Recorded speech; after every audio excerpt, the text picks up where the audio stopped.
او مېلمنو او زما خوږو ملګرو، السلام علیکم ورحمت الله وبرکاته. نن به زه ستاسو په وړاندې د دیني مدرسو په اهمیت باندې څه تقریر کول غواړم. محترم اوریدونکو، په اسلامي معاشره کې د دینی مدرسو ضرورت او اهمیت څه دی؟ هیڅ یو هوش والا مسلمان د دې نه ناواقفه نه دی. د دینی مدرسو په ذریعه نه صرف اسلامي معاشره او اسلامي اخلاق ژوندي دي، بلکې اسلامي علوم او فنون به دې سره رایج کیږي.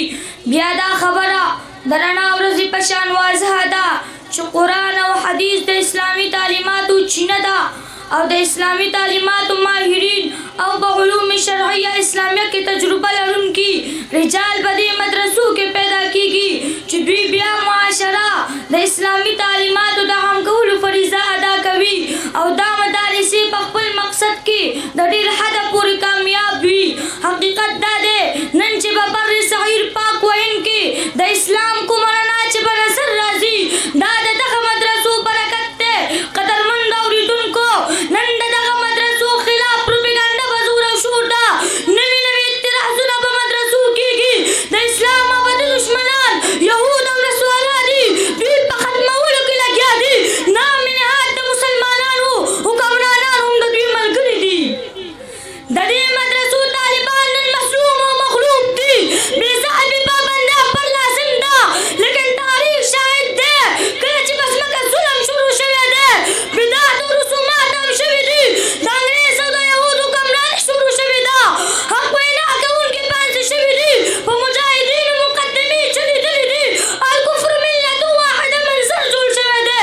نو دې د دې مدرسو طالبانو فضلای مقابله کړې ده. انګریزان یې په تښتېدو مجبوره کړي دي، ظلم یې ختم کړی دی، اخوت یې هم کړی دی، د اسلام بیرغ یې پورته کړی دی، وقل جاء الحق وزهق الباطل منظر یې جوړ کړی دی.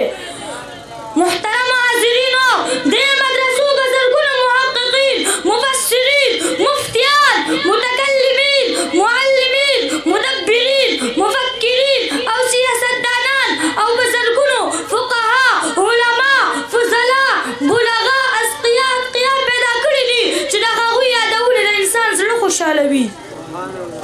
زما غیرتمندو ملګرو، علامه اقبال چې انګریزي تعلیم یې په کالج او په یونیورسټۍ کې حاصل کړو او ویې فرمایل دغه مکتبونه به دې خپل حال پرېږدی، د غریب مسلمان بچه پرېږدی چې دې کې سبق وایي.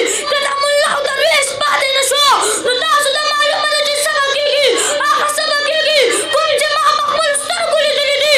که چېرې د هندوستان مسلمانان د دې مدرسو نه محروم شول نو بلکل هغسې به وي څنګه چې په اندلس کې د مسلمانانو د 800 کاله حکومت سره نن د غمراته او د جلبه کندرات او د دارالامراض نشاناتو نه علاوه د اسلامي تهذیب هېڅ اثر هم نشته.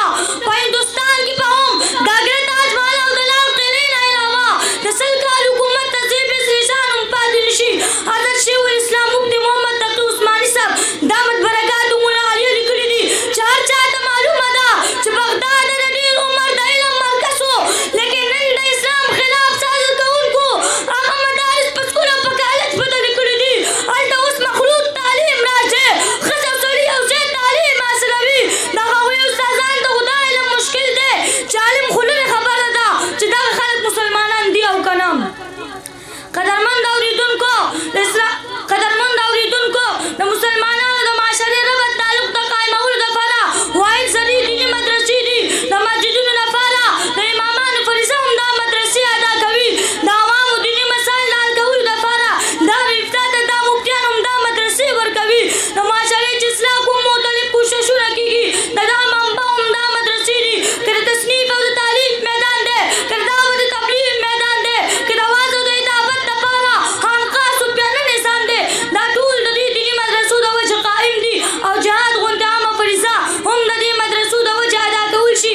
لنډه دا ده چې دیني مدرسو نه بغیر د امن او امان قایمول او اسلامي تشخص باقي پاتې کول خو ډېر ګران دي، بلکې ناممکن دي. الله رب العزت دا مدرسې د همیشه لپاره قایمې او دایمي وساتي. امین. واخر دعوانا الحمدلله رب العالمین.